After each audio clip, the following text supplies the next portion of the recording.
Пред да им заврши мандатот, референдумски граѓаните ќе можат да ги менуваат градоначалниците, доколку не се задоволни од нивното работење или тие покажат некаков вид на девијации. Законот за локална самоуправа се референдумскиот повик на градоначалник кој што би требало да го подигне да го подигне нивото на транспарентност и отчетност на градоначалникот, се со цел да превенираме вакви девијантни појави кои што ни се случуваат во градот Скопје и во уште една-две локални самоуправи.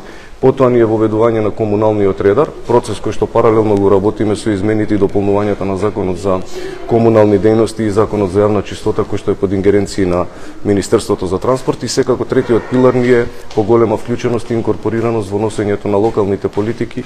Според Перински, новото законско решение е европско. Секако станува за закон кој што е здрав закон, поставен на здрава основа, почива врз основа на Европската поелба за локална самоуправа, но нормално поминати се повеќе од 20 години од неговата примена и би требало малце да се модернизира и доработи. Законските измени во Законот за локална самоуправа се во активна дебата и во моментов е завршена втората консултативна фаза.